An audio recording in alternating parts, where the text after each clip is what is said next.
लोगों को ऐसा लगता है कि इजराइल ईरान के न्यूक्लियर वेपन को खत्म करना चाह रहा है बस, लेकिन ये बिल्कुल गलत है। That means apart from the nuclear weapon, Israel चाहता है कि मिडिल ईस्ट का जो कंप्लीटली बैलेंस ऑफ पावर है वो कंप्लीटली इजराइल की तरफ रहे। दैट मींस इजराइल ही अपने आप को एक पावरफुल नेशन बनाए रखना चाहता है मिडिल ईस्ट के अंदर। या फिर इन जनरल आज की डेट में बेंजामिन नेतन्याहू अपने एक आइडिया को प्रमोट कर रहे हैं इन द मिडिल ईस्ट, और वो आइडिया है new middle east. New middle east का मतलब है कि जो भी वो नेशंस हैं इन द मिडिल ईस्ट जो कैपेबिलिटी रखते हैं थोड़ी बहुत भी या फिर इन फ्यूचर रख सकते हैं, उन सबको एलिमिनेट करना है और सिर्फ पूरे मिडिल ईस्ट में एक ही झंडा गाड़ना है, that is the Israel. US और ईरान के बीच में ये डील साइन हुई।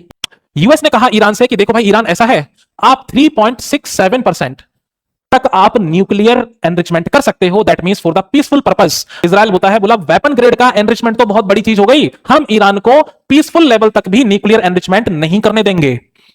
इजराइल कहता है कि मेरे को लीबियन मॉडल चाहिए। लीबियन मॉडल कहता है complete destruction of the nuclear weapon, ना पीसफुल ना मिलिट्री पर्पस, बात खत्म।